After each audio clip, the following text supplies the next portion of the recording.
जय श्री कृष्ण भक्तों, राधे राधे। आज हम आपके सामने प्रस्तुत करने जा रहे हैं तिल सकट चौथ की व्रत कथा, जो इस प्रकार है। एक शहर में देवरानी जिठानी रहती थी। जिठानी अमीर थी और देवरानी गरीब थी। देवरानी गणेश जी की भक्त थी। देवरानी का पति जंगल से लकड़ी काटकर बेचता था और अक्सर बीमार रहता था। देवरानी जिठानी के घर का सारा काम करती और बदले में जिठानी बचा हुआ खाना, पुराने कपड़े आदि उसको दे देती थी। इसी से देवरानी का परिवार चल रहा था। माघ महीने में देवरानी ने तिल चौथ का व्रत किया। 5 आने का तिल और गुड़ लाकर तिलकुटा बनाया। पूजा करके तिल चौथ की कथा सुनी और तिलकुटा छींके में रख दिया और सोचा कि चांद उगने पर पहले तिलकुटा और उसके बाद ही कुछ खाएगी। कथा सुनकर वह जिठानी के यहाँ चली गई। खाना बनाकर जिठानी के बच्चों से खाना खाने को कहा तो बच्चे बोले, माँ ने व्रत किया है और माँ भूखी है। जब माँ खाना खाएगी हम तभी खाएंगे। जेठ जी को खाना खाने का कहा तो जेठ जी बोले, मैं अकेला नहीं खाऊंगा, जब चांद निकलेगा तब सब खाएंगे, तभी मैं खाऊंगा। जेठानी ने उसे कहा कि आज तो किसी ने भी अभी तक खाना नहीं खाया, तुम्हें कैसे दे दूं? तुम सुबह सवेरे ही बचा हुआ खाना ले जाना। देवरानी के घर पर पति बच्चे सब आस लगाए बैठे थे कि आज तो त्योहार है, इसलिए कुछ पकवान आदि खाने को मिलेगा। परंतु जब बच्चों को पता चला कि आज तो रोटी भी नहीं मिलेगी तो बच्चे रोने लगे। उसके पति को भी बहुत गुस्सा आया। कहने लगा, सारा दिन काम करके भी 2 रोटी नहीं ला सकती तो काम क्यों करती हो? पति ने गुस्से में आकर पत्नी को कपड़े धोने के धोवने से खूब मारा। धोवना हाथ से छूट गया तो पाटे से मारा। वह बेचारी गणेश जी को याद करती हुई रोते रोते पानी पीकर सो गई।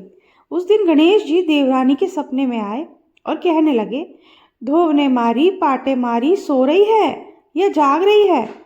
वह बोली, कुछ सो रही हूँ, कुछ जाग रही हूँ। गणेश जी बोले, भूख लगी है, कुछ खाने को दे। देवरानी बोली, क्या दूं? मेरे घर में तो अन्न का एक दाना भी नहीं है।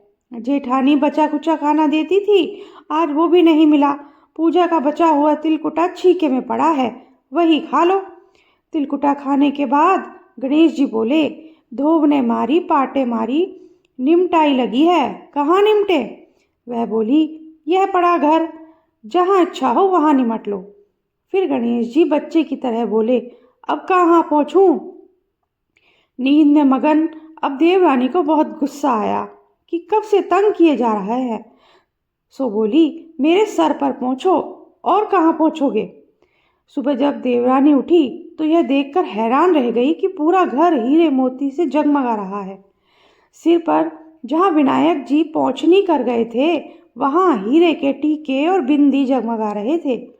उस दिन देवरानी जिठानी के यहाँ काम करने नहीं गई। बड़ी देर तक राह देखने के बाद जिठानी ने बच्चों को देवरानी को बुलाने भेजा। जिठानी ने सोचा, कल खाना नहीं दिया इसलिए शायद देवरानी बुरा मान गई है। बच्चे बुलाने गए और बोले, चाची चलो, माँ ने बुलाया है, सारा काम पड़ा है। देवरानी ने जवाब दिया, अब उसकी ज़रूरत नहीं है, घर में सब भरपूर है, गणेश जी के आशीष से। बच्चों ने घर जाकर माँ को बताया कि चाची का तो पूरा घर हीरे मोतियों से जगमगा रहा है। जेठानी दौड़ती हुई देवरानी के पास आई और पूछा कि यह सब कैसे हुआ। देवरानी ने उसके साथ जो हुआ था वो सब कह डाला। घर लौटकर जेठानी अपने पति से कहा कि आप मुझे धोवने और पाटे से मारो। उसका पति बोला, भली मानस, मैंने कभी तुम पर हाथ भी नहीं उठाया, मैं तुम्हें धोवने और पाटे से कैसे मार सकता हूँ? वह नहीं मानी और जिद करने लगी। मजबूरन पति को उसे मारना पड़ा। उसने ढेर सारा घी डालकर चूरमा बनाया और छीके में रखकर सो गई। रात को चौथ विनायक जी सपने में आए और कहने लगे, भूख लगी है, क्या खाऊं? जेठानी ने कहा, हे गणेश जी महाराज, मेरी देवरानी के यहाँ तो आपने सूखा तिलकुटा खाया था, मैंने तो झरते झरते घी का चूरमा बनाकर आपके लिए छीके में रखा है, फल और मेवे भी रखे हैं, जो चाहे खा लीजिए। बाल स्वरूप गणेश जी बोले, अब निपटे कहाँ? जिठानी बोली, उसके यहाँ तो टूटी फूटी झोंपड़ी थी, मेरे यहाँ तो कंचन के महल हैं, जहाँ चाहे निपटो।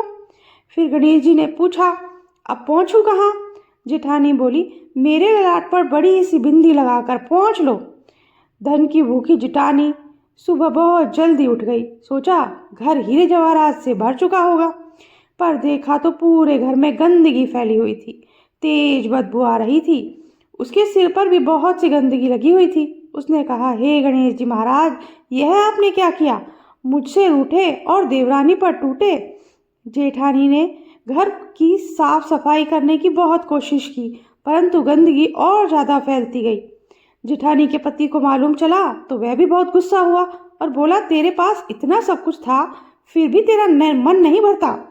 परेशान होकर चौथ के गणेश जी से मदद की विनती करने लगी। गणेश जी ने कहा, देवरानी से जलन करने के कारण तूने जो किया था, ये उसी का फल है।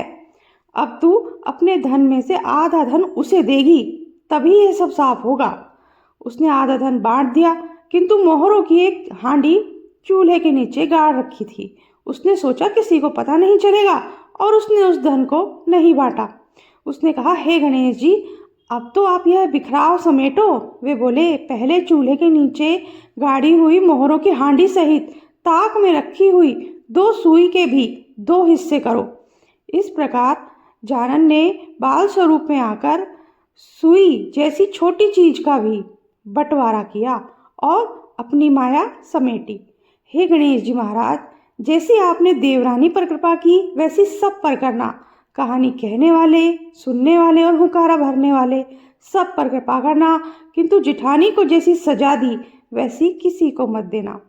बोलो गणेश जी महाराज की जय, चौथ माता की जय। तो ये थी हमारी आज की कहानी। अगर आपको अच्छी लगी हो तो लाइक कीजिए और शेयर जरूर कीजिए, सब्सक्राइब कीजिए, बेल आइकन प्रेस कर दीजिए। राधे राधे।